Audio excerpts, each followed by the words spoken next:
Hello guys, आज आप लोग को बायोलॉजी की एक नई सीरीज़ में आज आप लोग का स्वागत है। मैं आप लोग को इस सीरीज़ में बायोलॉजी कंप्लीट करवाने वाला हूँ, जिसका ये पहला वीडियो होने वाला है। इस वीडियो के माध्यम से हम लोग इम्पॉर्टेंट टर्मिनोलॉजीज के बारे में जानने वाले हैं। याद रखिएगा, इस वीडियो के माध्यम से इम्पॉर्टेंट टर्मिनोलॉजीज को हम लोग पूरा क्लियर करेंगे।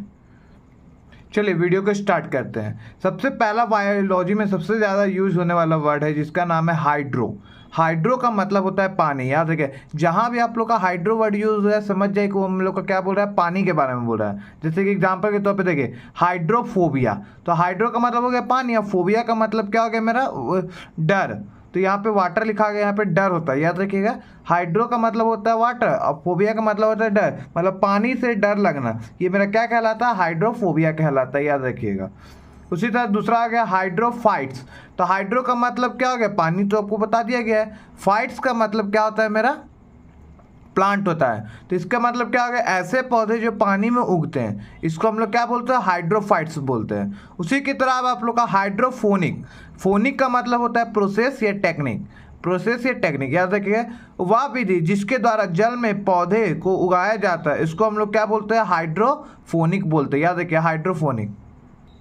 नेक्स्ट आप लोग का सबसे ज़्यादा यूज होने वाला वर्ड है, वो है आपका हाइग्रो। हाइग्रो का मतलब होता है आर्द्रता या नमी। याद रखिए, इंग्लिश में हम लोग ह्यूमिडिटी बोलते हैं। इसमें सबसे पहला वर्ड होता है हाइग्रोमीटर। हाइग्रोमीटर क्या होता है, हाइग्रो का भी मतलब बता चुके हैं, मतलब नमी या आर्द्रता, मतलब ह्यूमिडिटी। तो हाइग्रोमीटर का मतलब क्या होता है, एक ऐसा इंस्ट्रूमेंट जिससे हम लोग ह्यूमिडिटी को मेजर करते हैं, वो मेरा क्या कहलाता है, हाइग्रोमीटर बोलते हैं। याद रखेंगे। फिर आता है जेरो। जेरो का मतलब होता है ड्राई, मतलब शुष्क बोलते हैं इसको। जेरो का मतलब हो गया ड्राई, नहीं तो शुष्क।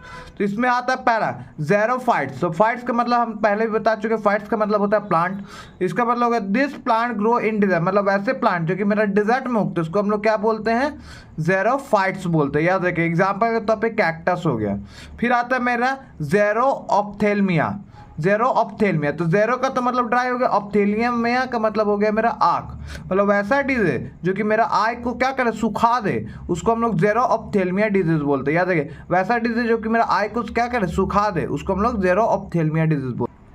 ये देखिए, अब जेरोऑप्थेल्मिया डिजीज में किसकी कमी से, जाहिर सी बात है आँख है, तो आँख से कौन सा विटामिन की कमी से होता है, देखिए डिफिशिएंसी ऑफ विटामिन ए। जहाँ भी विटामिन ए का वर्ड यूज है आप लोग का समझ जाइए क्या है, वो आँख से रिलेटेड है। तो विटामिन ए की कमी से हम लोग का जेरोऑप्थेल्मिया होता है। आप लोगों ने विटामिन ए की कमी से नाइट ब्लाइंडनेस भी पढ़ा, जो कि हम लोग आगे डिस्कस करने वाले हैं। यहाँ जेरोऑप्थेल्मिया भी एक ऐसा डिजीज है जो कि मेरा किससे होता है, आँख की कमी से होता है। नेक्स्ट है आप लोग का लैक्ट। अब जहाँ भी वर्ड आपका लैक्ट का वर्ड यूज हो तो उसका मतलब होता है मिल्क। याद रखेंगे, लैक्ट का मतलब होता है मेरा मिल्क होता है।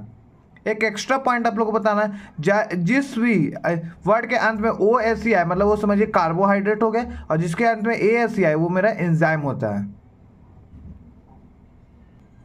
अब चलिए हम लोग लैक्टोज को देखते हैं। लैक्ट का मतलब आप लोग को बता दिए मिल्क होता है, तो लैक्टोज का मतलब क्या हो गया, देखिए ओ एस सी आ गया मेरा, तो अभी हम बता चुके ओ सी जिसके अंत में वो मेरा क्या कहलाता है, कार्बोहाइड्रेट कहलाता है। और देखिए लैक्टोज हो गया, तो लैक्टोज क्या हो गया, कैसा शुगर हो गया जो कि मिल्क में पाया जाता है। तो अगर आपसे कभी भी कोई पूछ ले मिल्क में कौन सा शुगर पाया जाता है, तो मिल्क में ऑलवेज मेरा लैक्टोज पाया जाता है। चलिए आगे देखते हैं।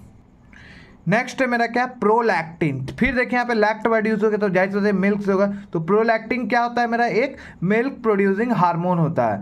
मतलब इसी हार्मोन की वजह से जो होता है माँ लोग में, जो होता है हम लोग का लेडीज लोग में, वो आपका मिल्क प्रोड्यूस होता है। अब ये प्रोलैक्टिन किस हार्मोन से निकलता है, किस मतलब ग्लैंड से निकलता है, तो ये पाइचुरी ग्लैंड से निकलता है, जिसको हम लोग हिंदी में पीयूष ग्रंथि भी बोलते हैं। चलिए नेक्स्ट देखते हैं, लैक्टोबैक्लेस। फिर आगे मेरा लैक्टोबैट, तो फिर ये मिल्क होगा, तो मिल्क को जो कर्ड में बदलता है उस बैक्टीरिया का नाम होता है मेरा लैक्टोबैक्लियस बैक्टीरिया। याद रखें, मिल्क को जो कर्ड में बदले वो क्या कहलाता है मेरा, लैक्टोबैक्लियस बैक्टीरिया। चलिए नेक्स्ट देखते हैं। नेक्स्ट है हम लोग का कार्डियो। कार्डियो का मतलब होता है मेरा हार्ट, मतलब ऐसा जहाँ भी आप लोग का कार्डियो वर्ड यूज हो जाए तो उसका मतलब होता है हार्ट। तो देखिए सबसे पहला आता है कार्डियोलॉजी।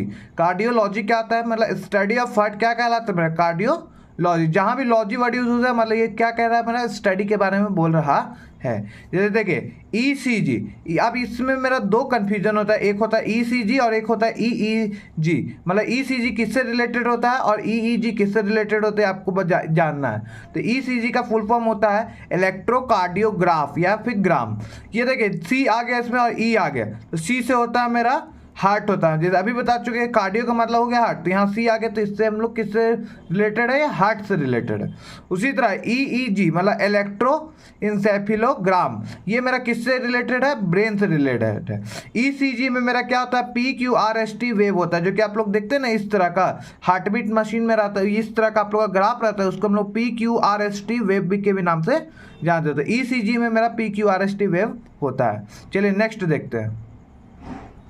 नेक्स्ट है ऑर्निथो। ऑर्निथो का मतलब होता है बर्ड, याद रखिएगा। अभी बता दिए ऑर्थिनोलॉजी किसको बोलते हैं, तो देखिए लॉजी का वर्ड का यूज जहां भी हो मतलब स्टडी होता है, मतलब स्टडी ऑफ बर्ड क्या मेरा कहलाता है, ऑर्निथोलॉजी कहलाता है। सलीम अली को हम लोग क्या बोलते हैं, बर्ड मैन ऑफ इंडिया के नाम से जानते हैं। ये पॉइंट आप लोग याद रखिएगा, सलीम अली क्या कहलाता है मेरा, बर्ड मैन ऑफ इंडिया। अब आता है माइको। माइको का मतलब होता है फंगस, जिसको हम लोग हिंदी में क्या बोलते हैं, कवक बोलते हैं। माइको का मतलब हो गया फंगस, जिसको हम हिंदी में क्या बोलते हैं, कवक। तो माइकोलॉजी को क्या बोलते हैं, देखिए फिर आ गया मेरा वर्ड लॉजी, तो लॉजी का मतलब हो गया स्टडी ऑफ फंगस, इसको हम लोग क्या बोलते हैं, माइकोलॉजी, याद रखेंगे माइकोलॉजी। अब आता है माइकोराइजा। तो माइकोराइजा क्या होता है मेरा, हम लोग का होता है माइकोराइजा। माइकोराइजा का मतलब क्या होता है, देखिए रूट प्लस फंगस, मतलब ये माइकोराइजा जो है मेरा रूट प्लस फंगस का सिम्बायोटिक रिलेशनशिप होता है। अब सिम्बायोटिक क्या होता है, मतलब इस ऐसा रिलेशनशिप जिसमें दोनों को फायदा हो, मतलब एक के बिना दूसरा नहीं रह सकता, उसको हम लोग सिम्बायोटिक रिलेशनशिप बोलते हैं। याद देखिए ये माइकोराइजा मेरा क्या हो गया, मेरा माइको मतलब हो गया फंगस और ये राइजा का मतलब हो गया रूट, ये दोनों के सिम्बायोटिक रिलेशन से मेरा क्या बनता है, माइकोराइजा। अब आता है मेरा फाइको। फाइको का मतलब होता है मेरा एल्गी, जिसको हिंदी में हम लोग शैवाल बोलते हैं या फिर कई भी कितना बार बोल देते हैं। फाइकोलॉजी, फिर यहाँ लॉजी वर्ड है तो इसका मतलब होता है स्टडी ऑफ एल्गी, याद रखेंगे। फाइकोलाइजा का मतलब क्या होता है, स्टडी ऑफ एल्गी। अब एक नोट करने वाला आप लोग का बात आ रहा है, देखिए नोट करने वाला क्या बात है, लाइकेंस, जो कि हम लोग को जो है साइंस में बहुत ही ज़्यादा पढ़ते हैं। लाइकेंस क्या होता है मेरा, फंगी प्लस एल्गी का सिम्बायोटिक रिलेशनशिप होता है। कोई भी आपसे पूछे लाइकेन क्या है मेरा, तो फंगस प्लस एल्गी का सिम्बायोटिक रिलेशन हो गया। लाइकेन को हम लोग एयर पॉल्यूशन इंडिकेटर के भी नाम से जानते हैं। एयर में मेरा कितना पॉल्यूशन होता है उसके अनुसार ये अपना कलर चेंज कर देता है, तो इसको हम लोग क्या बोलते हैं, एयर पॉल्यूशन इंडिकेटर के भी नाम से जानते हैं। अब बात आता है लाइकेन मेरा बनता किससे है, जिससे मतलब लाइकेन कौन सा लाइकेन से मेरा लिटमस पेपर बनता है, तो याद रखिए रोजेला लाइकेन जो है इसी से हम लोग का लिटमस पेपर बनता है। लिटमस पेपर बनने का मेन वजह क्या है मेरा, रोजेला लाइकेन, याद रखेंगे रोजेला लाइकेंस की वजह से। चलिए नेक्स्ट देखते हैं, लिटमस पेपर में बनता है। लिटमस पेपर जो एसिड में मेरा ब्लू से रेड हो जाता है और बेस में मेरा रेड से ब्लू हो जाता है, याद रखेंगे बात। अब हम लोग का आता है ऑस्टियो। ऑस्टियो का मतलब होता है बोन, याद रखें जहां भी आपका बायोलॉजी में ऑस्टियो टर्म यूज हो जाता है समझिए वहां पे मेरा क्या हो गया, बोन। तो ऑस्टियोलॉजी मेरा क्या हो गया, स्टडी ऑफ बोन, मतलब हड्डी के अध्ययन को हम लोग ऑस्टियोलॉजी बोलते हैं। अब आता है ऑस्टियो मलेशिया। ऑस्टियो मलेशिया क्या होता है, अब जाहिर बात है आँख, ऑस्टियो वहाँ था मेरा क्या, जीरो ऑप्थेल्मिया जो कि आँख से रिलेटेड था, यहाँ गया मेरा ऑस्टियो मलेशिया। तो ये भी एक तरह का डिजीज होता है जो कि इसमें मेरा बोन जो होता है कमजोर हो जाता है, मतलब अगर हम लोग का हड्डी उड्डी कमजोर रहता है समझ जाइए कि आप लोग को किसका हो गया, ऑस्टियो मलेशिया हो गया। अब ये किसकी कमी से होता है, तो ये बेसिकली हम लोग का किसकी कमी से होता है, विटामिन डी।